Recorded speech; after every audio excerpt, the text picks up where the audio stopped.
They say the pen is mightier than the sword. But in 1892, a black woman with a notebook was more dangerous than any army.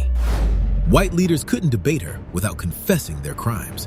They couldn't silence her without proving her right. And they couldn't kill her without creating an international incident. Meet Ida B. Wells, a former slave turned journalist who did something that terrified every racist in America. She didn't just accuse them of murder, she proved it, with names, dates, and receipts. While other activists gave speeches, Wells gathered evidence. While others protested, she investigated. And while others hoped for change, she forced the world to see American racial terrorism for what it really was. Here's what made her so dangerous.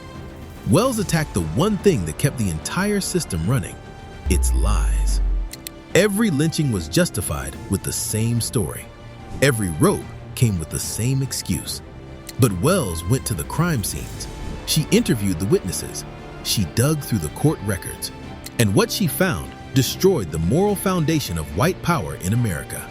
By the time she was done, lynching went from a local tradition to a global scandal. Today, we're diving deep into how one woman's investigation brought down an empire of lies. Picture Memphis, Tennessee in March 1892. 3 black men run a grocery store that's doing too well. Their business, People's Grocery, is stealing customers from the white store down the street. The white owner is furious. He's losing money to former slaves who had the nerve to succeed. So he does what angry white men did back then. He gathers a mob. Thomas Moss, Calvin McDowell, and Will Stewart see the armed white men coming for their store. They grab guns to defend their property. Shots are fired. White men get wounded. The 3 black store owners get arrested for defending themselves. But that's not enough punishment for men who dared to compete with white business. On March 9th, a mob drags all 3 from their jail cells. They murder Thomas Moss, Calvin McDowell, and Will Stewart in cold blood. No trial, no evidence, no crime except being too successful while black. Now here's where the story gets interesting. Thomas Moss was friends with a young black journalist named Ida B. Wells. She owned part of a newspaper called the Memphis Free Speech. When Wells heard about her friend's murder, she didn't just write an angry editorial. She started asking questions that white folks really didn't want answered. Wells had been born into slavery in 1862 in Mississippi. When her parents died in a yellow fever outbreak, teenage Ida supported her siblings by teaching school. She moved to Memphis in the 1880s and bought into the Free Speech newspaper. She'd already sued a railroad for kicking her out of a first-class car she'd paid for. The woman was not afraid of a fight. But the Thomas Moss lynching changed everything. It turned her from an activist into a detective. This is where Wells did something revolutionary. Instead of just condemning the lynching, she investigated it. She talked to witnesses. She studied the circumstances.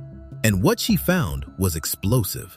Thomas Moss and his friends weren't killed for assaulting white women. They weren't killed for any crime at all. They were killed because their grocery store was making money, because they were proof that black people could succeed without white permission.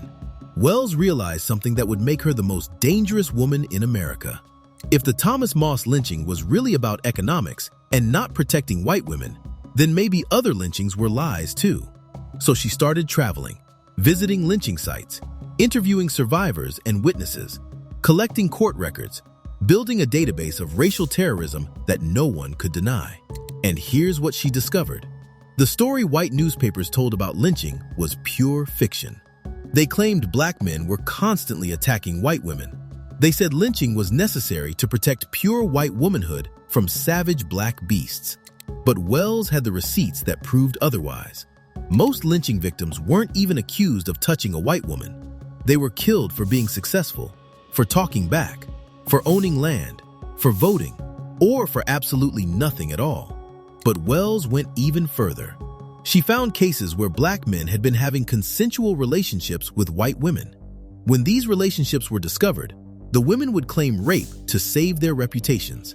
The men would get lynched based on lies.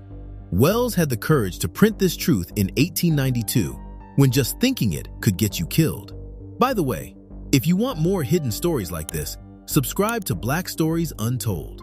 Now, back to how Wells made herself enemy number one. In May 1892, Wells published an editorial that basically said what I just told you, that white women sometimes chose relationships with black men and then cried rape when caught. That lynching wasn't about protection, it was about control. The editorial didn't even run in Memphis while Wells was in town. She was up north on business when it hit the newsstands.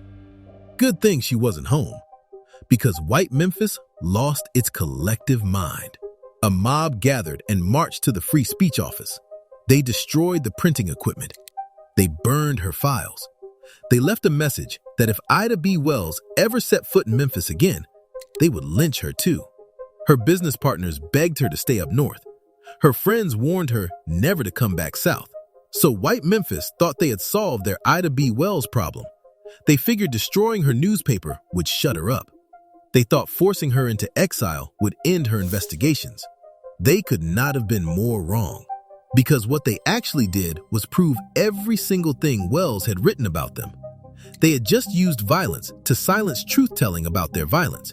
They had just proved that lynching was about controlling black people, not protecting white women.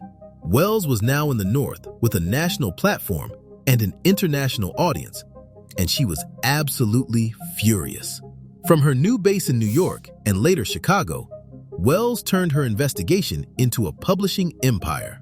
In 1892, she released a pamphlet called Southern Horrors, Lynch Law in All Its Phases. Frederick Douglass himself wrote the introduction. The pamphlet was packed with names, dates, locations, and circumstances of lynchings. It read like a prosecutor's case file, because that's exactly what it was. Wells didn't just tell people that lynching was wrong. She proved that lynching was based on lies. She showed that white men were using rape accusations as cover for economic terrorism. She documented case after case where successful black men were murdered and then smeared with false charges. The pamphlet spread across the country like wildfire. But Wells was just getting started. In 1895, she published A Red Record, a massive statistical analysis of lynching in America. She had documented hundreds of cases. She had broken down the supposed reasons for lynching, and the numbers told a story that white America desperately wanted to keep hidden. Here's what made Wells so terrifying to racists. She had turned lynching from a local issue into a national scandal. Her research was being read in New York, Chicago, Boston, and Philadelphia. Northern white folks were starting to ask uncomfortable questions about Southern justice. But Wells had an even bigger stage in mind. In 1893 and 1894, Wells took her investigation international. She toured England and Scotland, speaking to reform groups, churches, and women's organizations. British newspapers covered her speeches. European intellectuals condemned American racial terrorism. Wells had turned lynching from an American problem into a global embarrassment. Imagine being a white Southern politician trying to defend lynching to the British Parliament. Imagine trying to justify rope and fire to people who thought America was supposed to be civilized. Wells had put white America on trial in the court of world opinion, and the verdict was guilty. Now you understand why Ida B. Wells was so dangerous. She hadn't just attacked lynching. She had attacked the entire information system that made lynching possible. Every lynching depended on a story. Every story depended on white people believing that black people were naturally criminal, naturally violent, naturally dangerous. Wells had shredded those stories with facts.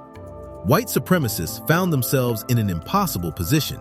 They couldn't debate Wells without engaging with her evidence, and her evidence was devastating. Court records showing lynching victims had committed no crimes. Witness testimony revealing economic motives.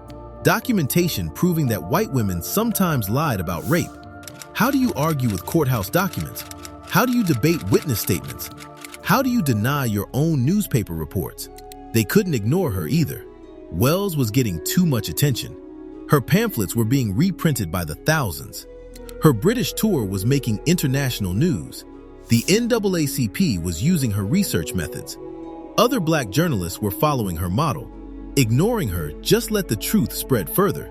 So they tried intimidation, death threats, destroyed property. economic pressure, but intimidation only proved Wells's point. Every act of violence against her was more evidence that lynching was about silencing black truth-tellers.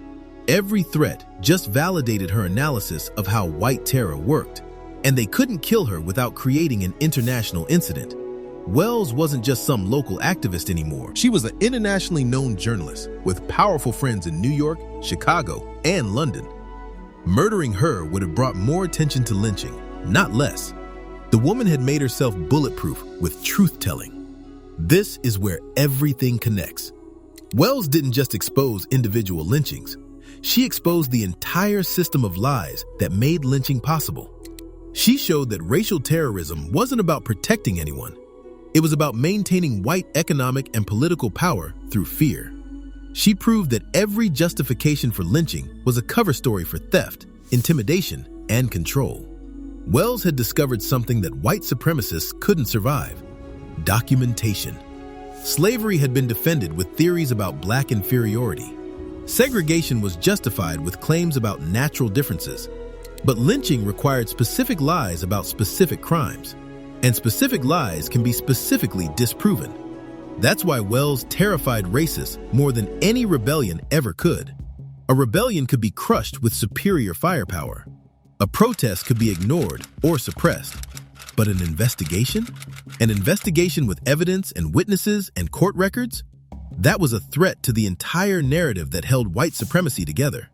Wells had proven that the choice wasn't between white safety and black freedom. The choice was between white lies and documented truth. She had shown that lynching wasn't about protecting white women from black men. It was about protecting white wealth from black competition. She had revealed that racial terrorism wasn't about maintaining order. It was about maintaining lies. By forcing America to confront documented evidence of its racial terrorism, Wells turned lynching from a source of white power into a source of white shame. She transformed local traditions of violence into international scandals. She changed lynching from something white communities celebrated into something they had to hide from the world. Wells continued her anti-lynching crusade for decades. She co-founded the NAACP in 1909. She established civil rights organizations in Chicago. She mentored other black journalists and investigators. When she died in 1931, lynching was no longer socially acceptable in most of America. The practice hadn't ended, but the lies that justified it had been permanently damaged. This is why they tried so hard to erase Ida B. Wells from history books. She hadn't just fought white supremacy. She had shown exactly how to destroy it. With investigations, with documentation, with evidence that couldn't be denied or debated away. She had proven that white supremacy's greatest weakness was its dependence on lies. And lies can't survive contact with persistent, documented truth. Wells had created a blueprint for using journalism as a weapon against injustice. Her methods would inspire generations of civil rights investigators. Her courage would encourage other black women to speak truth to power. Her evidence would provide the foundation for the federal anti-lynching movement that continued long after her death.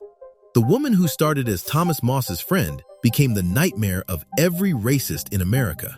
Not because she was violent, but because she was thorough. Not because she was angry, but because she was accurate. She proved that the most dangerous thing you can do to an empire built on lies is simply refuse to stop telling the truth.